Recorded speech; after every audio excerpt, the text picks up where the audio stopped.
নমস্কার বন্ধুরা, ঝর্ণা ঝুমা কিচেনে সবাইকে স্বাগত। আজ আমি বাঁধাকপির পরোটা তৈরি করব। সেই জন্য দেখেন আমি পরিমাণ মতো আটা নিয়ে নিয়েছি। আটাটা প্রথমে আমি মেখে নেব। তো আটার মধ্যে দেখেন আমি দিয়ে দিলাম নুন, চিনি, দিয়ে দিলাম দেখেন সামান্য আজওয়ান, একটু হাতে ক্রাশ করে দিলাম। প্রথমে একটু মেখে নিলাম সব কিছু আটাটার সাথে, আর এখন আমি জল দিয়ে আটা মেখে নেব ভালো করে।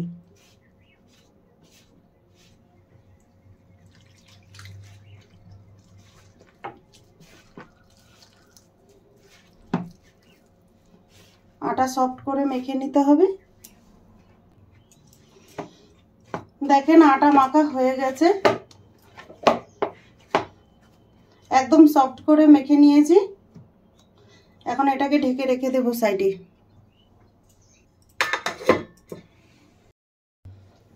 এখানে দেখেন আমি বাঁধাকপি কেটে নিয়ে নিয়েছি। এখন বাঁধাকপি আমি গ্রেট করে নেব।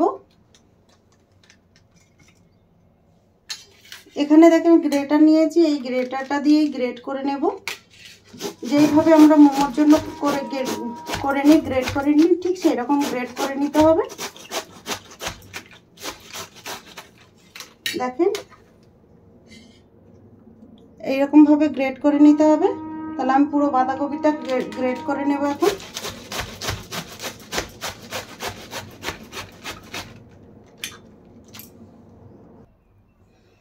দেখেন বাঁধাকপি আমি গ্রেট করে নিয়ে নিয়েছি। এখন এই জলগুলো আমি চিপে ফেলে দেব। দেখেন বাঁধাকপিতে কত জল বেরিয়েছে। এইভাবে দুই হাত দিয়ে চিপে চিপে জলটা বের করে দেব। তারপরে আমি দেখেন চিপে এইভাবে প্লেটে নিয়ে নিলাম। দেখেন কত জল বেরিয়েছে।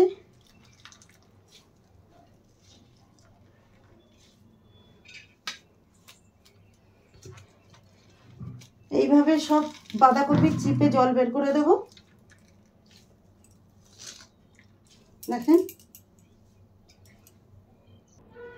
এখানে দেখেন বাটি নিয়েছি, বাটির মধ্যে এখন আমি বাঁধাকপি নিয়ে নেব। গ্রেট করা যে বাঁধাকপিগুলো জল নিগড়ে আমি নিয়ে নিয়েছি, সেগুলো আমি নিয়ে নিলাম বাটির মধ্যে। দেখেন কিছুটা দেখেন আমি আদা নিয়েছি, আদাটাও গ্রেট করে দেব বাঁধাকপির মধ্যে।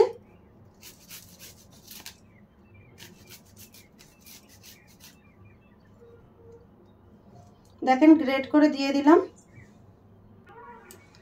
দিলাম কাঁচা লঙ্কা কুচি, দিয়ে দিলাম দেখেন ধনেপাতা কুচি, হলুদ গুঁড়ো, লঙ্কা গুঁড়ো দিলাম, জিরে গুঁড়ো, ধনে গুঁড়ো, গরম মশলা গুঁড়ো, আর টেস্ট হিসাবে নুন দিয়ে দিলাম।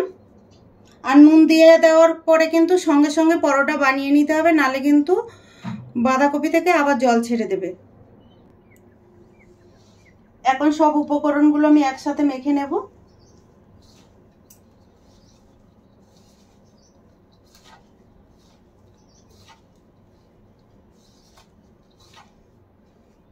দেখেন মেখে নিয়ে নিয়েছি।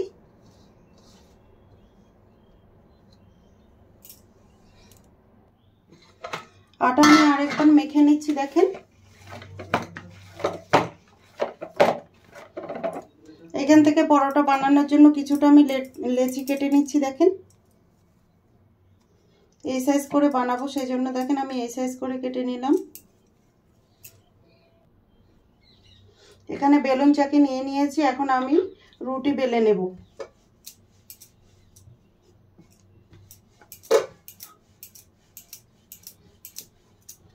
গোল করে একটা বড় করে একটা রুটি বানিয়ে নেব।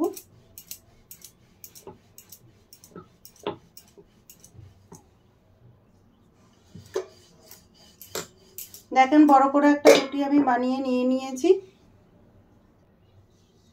এর মধ্যে এখন যে বাঁধাকপির স্টাফিংটা আমি তৈরি করে রেখেছি সেইটা এখন দিয়ে দিলাম।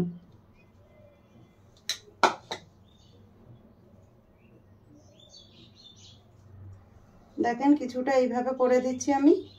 যেহেতু পরোটাটা আমি ট্রায়াঙ্গেল শেপে তৈরি করব, সেই জন্য আমি দেখেন ট্রায়াঙ্গেলের মতো এটা দিয়ে দিলাম। এক সাইড থেকে দেখেন এইভাবে আমি ফোল্ড করে দিলাম। এখন এর উপরে একটু সামান্য দেখেন জল মাখিয়ে দিচ্ছি, যাতে এটা চিপকে থাকে। এই পাশের পরোটাটা এইভাবে আমি দেখেন তুলে দিলাম এর সাথে, দেখেন।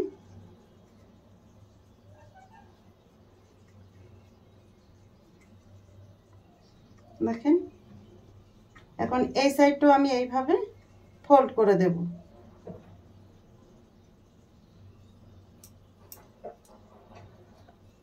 দেখেন কত সুন্দর ফোল্ড করে দিলাম। এখন এটা আমি ভেজে নেব। দেখেন আরো একটা আমি বেলে নিয়েছি রুটি, ওর মধ্যে আবার স্টাফিং দিয়ে দিলাম, দিয়ে স্টাফিংটা ট্রায়াঙ্গেল আকারে দেখেন ফেলে দিলাম এইভাবে। এই সাইড থেকে আমি ফোল্ড করে দিলাম, উপরে কিছুটা দেখেন জল দিয়ে দিলাম যাতে চিপকে থাকে সেই জন্য। তারপরে এই সাইডটাও আমি ফোল্ড করে দিলাম, দেখেন।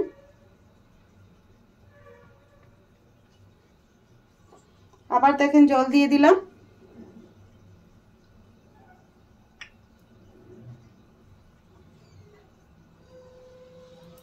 এইভাবে আবার ফোল্ড করে দিয়েছি, দেখেন তৈরি হয়ে গেছে। এখন আমি ভেজে নেব এগুলো। দেখেন প্যান ভালো করে গরম হয়ে গেছে, তার মধ্যে দিয়ে দিলাম, পাল্টে দেব। এক সাইড দেখেন ভাজা হয়ে গেছে,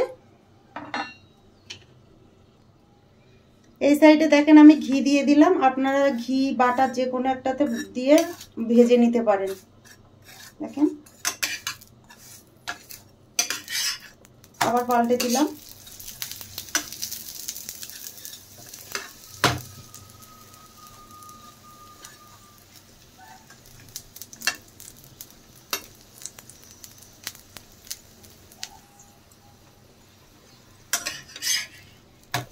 এপিট ওপিট করে ভালো করে ভেজে নিতে হবে পরোটা।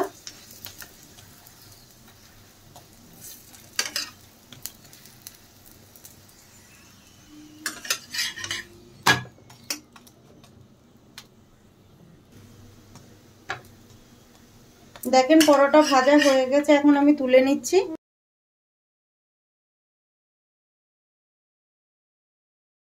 দেখেন পরোটাটা কত সুন্দর ভাজা হয়েছে, একদম ফুলে গেছে। এখন আমি পরোটাটা ভাজা হয়ে গেছে, এই পরোটাটা এখন আমি প্লেটে নিয়ে নেব।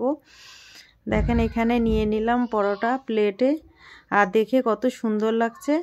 দেখেন আরও একটা পরোটা আমি ভেজে নিয়েছি। দেখেন কয়েকটা পরোটা আমি ভেজে নিলাম। তো আমার এই পরোটার ভিডিওটা যদি আপনাদের ভালো লাগে তাহলে আমার চ্যানেলটাকে সাবস্ক্রাইব করবেন, লাইক করবেন, কমেন্ট করবেন এবং শেয়ার করে পাশে থাকবেন। ভিডিওটা দেখার জন্য আপনাদের অনেক ধন্যবাদ।